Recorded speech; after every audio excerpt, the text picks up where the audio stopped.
Why did Yukio Mishima write a science fiction book, and why does Japan in general seem to have an obsession with science fiction? Astro Boy, Evangelion, Steins Gate, Godzilla, and Kaiju films, Mecha, Beautiful Star, and those are just the tip of the ice, or should I say, cyborg. Sorry, I couldn't help it with the awful joke. So, when and for what reason did science fiction, time travel, and aliens even begin to invade human thought? And why should you even care? Well, I don't really know, but this and more questions you've never thought of asking in your life will be answered in this video.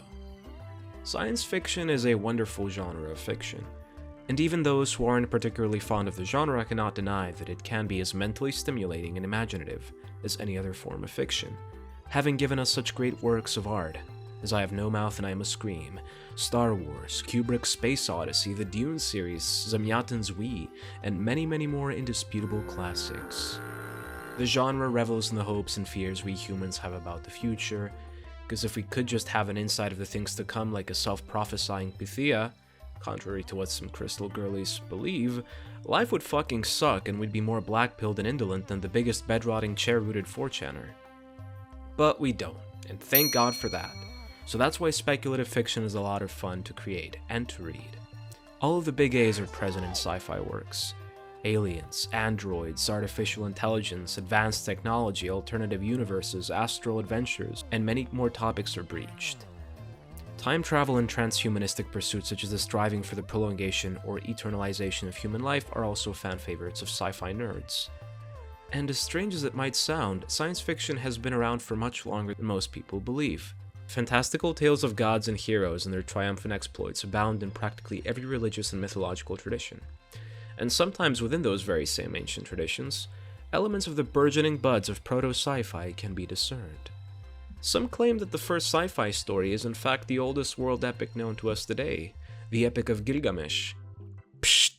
Watch this video if you want to know more about that, and also if you happen to like ghost stories. Okay, sci-fi psychic sequence terminated. Wherein the plant of immortality is sought after by the legendary hero king, Gilgamesh. That might not sound a lot like a sci-fi thing, but prolonging lifespans by augmenting humans through bioengineering is one of the main pursuits of humankind as of 2026, considering that our survival instincts dictate we live for as long as possible. So, had Gilgamesh achieved immortality, we might have had our first successful cyborg story 4,000 years ago, albeit without technology playing much of a role in the tale. Maybe Gilgamesh would have had his consciousness uploaded to a supercomputer made by the Anunnaki, and a sturdy android body would be fashioned from clay for his living pleasure. Who knows, but I'm guessing there might already be similar tales in existence, recounting sci-fi-er versions of their predecessors. Speaking of the prolongation of human life, thousands of miles further from the Sumerian heartland, during the Qin Empire of ancient China, a similar quest to hunt for the elixir of immortality was assigned to the alchemist Shufu by the thanatophobic emperor Qin Shi Huang. Yeah, I don't really know how to pronounce Chinese, don't shame me for it. His expedition took him to the land of the rising sun, where he, along with his men, stayed for the rest of their lives. Modern-day weeaboos would have told you his mission was a success thereby, but alas, there was no elixir after all, and the emperor died, probably by ingesting some random crap that his court physicians advertised as immortality elixir. Ironic, huh? Never trust a court physician. Thus, Japan, being the land of the elixir of immortality, or at least the land of anime, was also one of the first countries to come up with cool proto-scientific tales. One of those tales is the Taketori Monogatari, a 9th century Japanese tale that tells of an alien infant princess who is adopted by a bamboo cutter and his sterile wife after descending to the earth from the moon. The couple start finding gold everywhere and they become filthy rich in no time, but the princess also grows from an infant to an incredibly beautiful maiden as fast as their wealth accrues, and princes start popping up all over the place asking for her hand in marriage. The princess is unimpressed with the suitors and devises some impossibly difficult fetch quests that she assigns to each royal suitor, promising to marry the one that accomplishes his task first. Most of them present counterfeit items or die in the process, so now the Emperor of Japan slides into her DMs, but she rejects him as well, telling him that she can't be with him. The Emperor of Japan burns with love for her and turns into a lunatic stalker, while the Moon Girl starts getting homesick. So the Lunar Princess was apparently being punished for some unknown crime she committed in the capital of the moon, and was sent to Earth and made to form material attachments, but that's a little weird considering she was an infant the size of a human thumb, so did they have de-aging guns or something? Anyways, Celestial beings descend upon the earth, blind the emperor and his entourage, who try to keep the princess from leaving, and the princess ascends back to the moon with her, I guess, real parents. Before leaving, the princess, in tears, writes a letter of apology to her foster parents and gifts her beautiful kimono to them as a memento. I guess also as consolation since they won't get any more gold. And the mythical elixir of immortality also makes an appearance in this tale. The moon people bring it along with them, and the princess gives some of it to the emperor before departing. But the emperor, grief-stricken and heartbroken, is not consoled and does not wish to live forever without his lunar bride to not be. After being told that the terrestrial point closest to heaven is Mount Fuji, he bids his retinue to scale it and burn the letter she gave him alongside the elixir to send her a message. I guess that he's still waiting for her return. He probably got rejected, but Fuji was now immortal. The word for immortality in Japanese, fushi, sounds oddly similar to the name for their great volcano, Fuji. And some claim the story is how it derived its name. But yeah, considering the lunar guards in the story literally come to Earth in a flying saucer, that's just perfect wank material for all the conspiracy theorists out there. Also, the name of the story is a bit misleading since the bamboo cutter, or the taketori, does not play such a central role in the tale, so some refer to it as the tale of Princess Kaguya. And a wonderfully animated rendition of the story bearing that title was released by Studio Ghibli in 2013. Now, an older Japanese tale recorded in various sources from the 8th century onwards, including a mention in the Nihon Shoki, the second oldest extant book written in Japan, albeit written in classical Chinese, the language of the literati at the time, is one of the oldest tales concerning time travel, or rather something more akin to time dilation, a la Rip Van Winkle. The story of Urashima Taro is a tale of a noble young fisher lad who rescues a sea turtle from certain doom. The turtle, who happens to be the daughter of the Dragon King of the Sea, Ryujin, carries Urashima on her back and takes him to her underwater ocean kingdom, where the turtle turns into a beautiful young human woman, Otohime, the princess of the sea, and where Urashima is entertained and spends his time jovially. But he soon tires of these diversions and gets terribly homesick, a common trope in Japanese tales it seems. The princess grows fond of him and is sad to see him leave, but understands his feelings and sees him off, but not before giving him a curious-looking box which, just like the Pandora's box, must not be opened under no circumstance. Unlucky, Taro returns to a village that bears no resemblance to his home. Most of the surrounding area and nature is unchanged, but the people there are complete strangers and his old house is nowhere to be found. Before long, he surmises that he must have traveled to the future. Apparently he was gone for 300 years, even though he spent like 3 days downing sake bottles and boning the princess, who is technically a turtle, so that's kinda gross. As if his misfortune wasn't great enough, the curious Urashima opens the mysterious box that was given to him, and a cloud of smoke envelops him, after which he ages rapidly, becomes a decrepit old man, and before long falls dead. Moral of the story: if you save a turtle and she turns into a hot sea babe that takes you to an underwater palace where a literal god is hosting you, maybe you should just either follow their advice or stay there. Doesn't sound that bad. I think that another reason why the Japanese imagination is so fascinated by the tropes of science fiction, besides the fact that Japan is one of the most technologically advanced countries on Earth, is probably their traditional karakuri ningyo, or mechanical dolls. The first Europeans who came to Japan in the 16th century were Portuguese merchants, who introduced a plethora of cool stuff to the Japanese archipelago, followed by the Dutch in the early 17th century. The Japanese had only known water clocks imported via China before the Europeans showed them their shiny new clockwork mechanisms, alongside their guns and tobacco, and the Japanese mind was forever captivated and inspired by them. Using the new European technology, the Japanese did what they do best, and fused new with old, tradition with innovation, and created these lovely doll automata, most of which could perform simple tasks such as serving tea or writing letters. Perhaps the traditional Japanese belief that a kami, or spirit, inhabits even inanimate objects such as rocks, minerals, or wood, that has permeated the Japanese consciousness since time immemorial, was applied to even these mechanized dolls, and could be applied to androids or artificial intelligence at the very least in fiction. Nevertheless, considering their nation's immense technological achievements and ultra-rapid growth after devastating wars, their keen mind for innovation and technology, coupled with some of their early tales featuring sci-fi-ish ideas, it's no wonder that the Japanese have long had an aptitude for all things science fiction, and that the first anime ever was Astro Boy.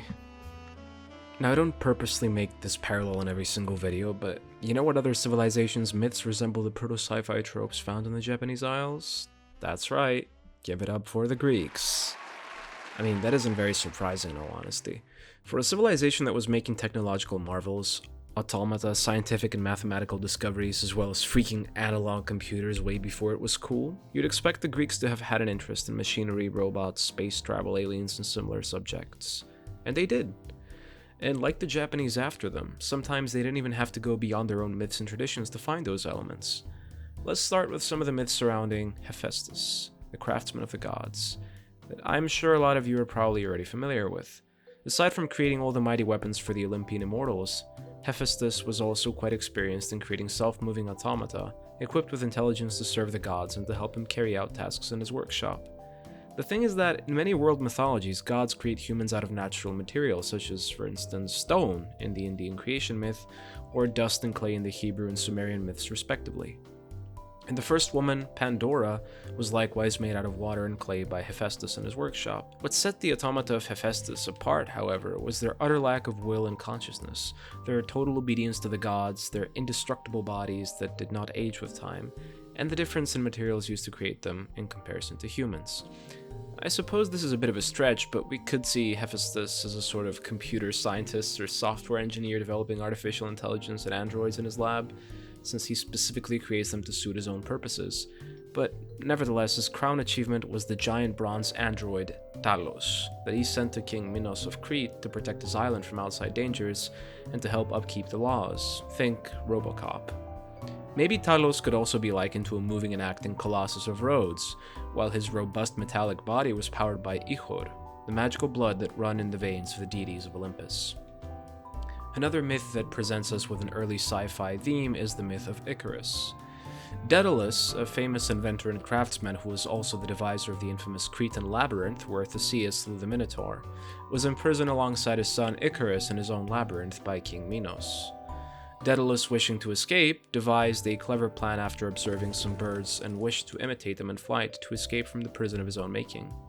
He therefore collected feathers, organized them in an ascending order, and bound them together using beeswax to mimic wings, while he attached them to his and his son's backs. After they attained the art of flying, Daedalus and Icarus enjoyed their newfound freedom by flying high over the skies. But Icarus strayed a little off course and flew a little too close to the sun. After his feathers melted, he fell to his death. Now, it might be a stretch again here to talk of something like space travel, but the very fact that there are stories like this early on in history, that touch upon themes like working artificial wings and traveling to the sun, definitely capture the spirit that pervades later sci-fi works. In the fields of philosophy too, many thinkers, including greats like Democritus and Epicurus, reasoned that if the universe is infinite, there must therefore be an infinite number of worlds, just like ours, which are inhabited by other beings. Lucretius, an Epicurean Roman poet slash philosopher writing in the 1st century BC, writes the following in a celebrated poem, De Rerum Natura. Consider first of all the clear blue sky and what it holds withal. The constellations, moon, the dazzling sun, if they were now revealed to everyone, on earth out of the blue, then they would say that it is even greater than what they had once thought nonpareil. Assuredly, they would for such a splendid sight to see. It must then be, but now it is a bore, and everyone is happy to ignore those shining temples. Forbear then to be electrified by simple novelty. Use your keen judgment, and if things seem fact, give up. If false, prepare yourself to act the soldier. For since space is limitless, beyond the world that now imprisons us, the mind desires to understand what lies beyond our ken as its projection flies, free of itself. For firstly all around, above, below, on each side, there's no bound within the universe. As I have taught, truth of itself cries out and light is brought by the nature of the deep, since every place in all directions holds a boundless space, and countless seeds fly around eternally. We cannot say that in reality, more things weren't made beside the sky and earth. In nature's passive, for nature gave birth to the world, and seeds by chance regardlessly, in many ways collide erratically, till things now linked could be in every case the start of many mighty things, the race of creatures, earth, sea, and sky. So I profess, interminably, that you must confess that other groups of matter live elsewhere, like this that's clasped voraciously by air. And when abundant matter is in place, moreover and before it all there's space, and things must be achieved assuredly, if nothing hinders them, and should there be, as many seeds as all of time can tell, existed in the same nature as well, abided with its old ability to throw all seeds together similarly as they have now been thrown, then you are bound to say that other worlds may yet be found, with men and creatures of a different kind. But hands down, the most interesting books to have come out of ancient Greece that deal heavily and explicitly with sci-fi themes are two novels. One that has unfortunately been lost, and known as The Wonders Beyond Thule, written by one Antonius Diogenes in the 2nd century AD, and the other a novella written by the Syrian Greek author Lucian around the same time called A True Story. From later summaries of the first work, we learn that in Diogenes' Lost Romance there is characters that have traveled to the sun and the moon. Thule, which in Antiquity was a mythical place and has been theorized by some to correspond to modern-day Iceland, was thought to be in close proximity to the moon. Therefore, some characters that travel there in the novel supposedly also come into contact with alien beings. The work is definitely more heavy on the fantasy than the science, but since not a single page has stood the test of time, it's a little hard to tell with certainty. Nevertheless, Lucian's True Story has survived in its entirety and can be considered the first science fiction novel in the true sense of the word. For Lucian outright warns us in his prologue that his book is a fiction, and that he is about to spew a bunch of lies.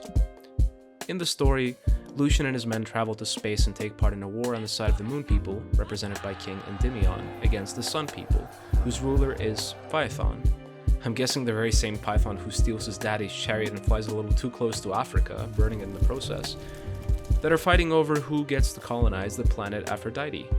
Now, that is as close to Star Trek as it gets.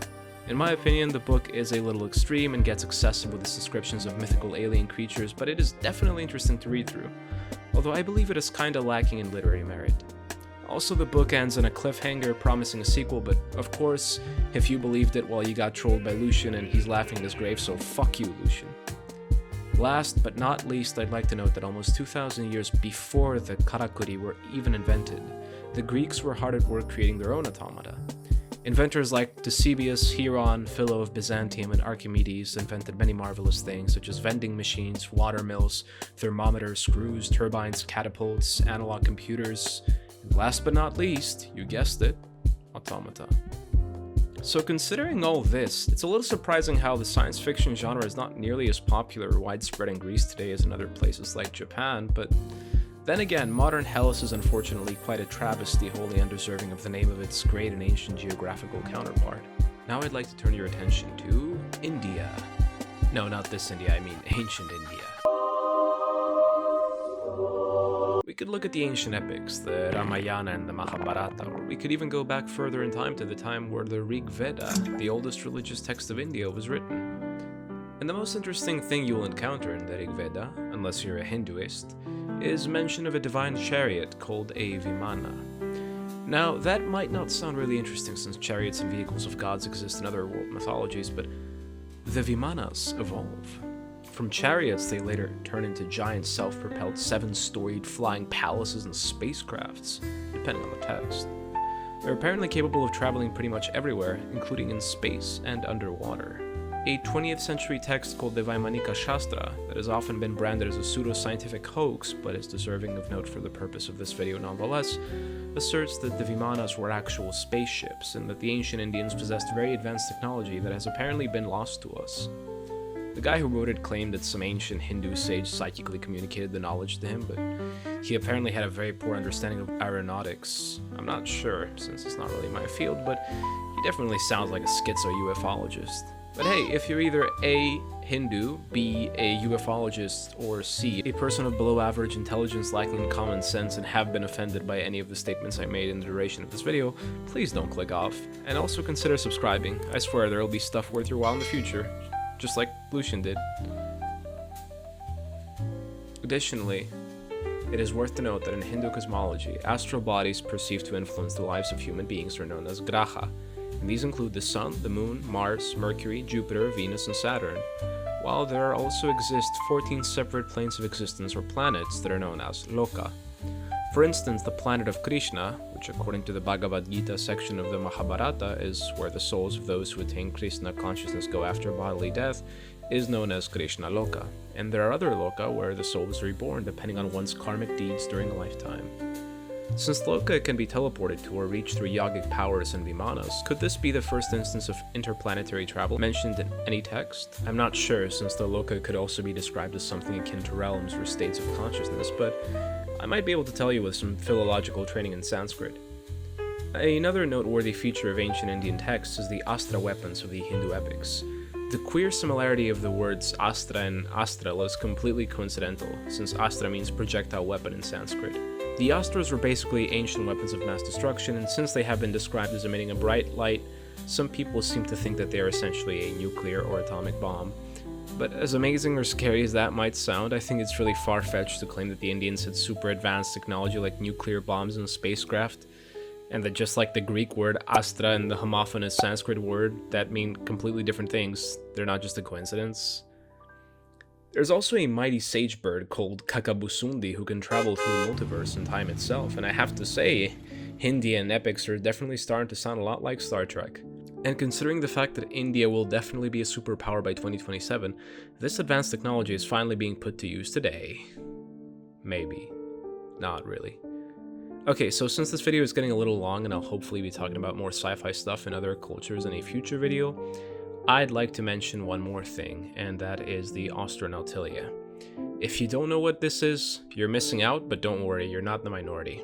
Basically, the Czech author and polyglot Jan Křesadlo, fuck, and I'm not saying that right, but who cares, was an absolute maniac, in the good way of course, who wrote an epic sci-fi poem in Homeric Greek, in hexameter, comprised of 6,576 verses. An English translation has been out since 2025 and is publicly available for anyone interested, so I urge you to check out this novel. It's terrific.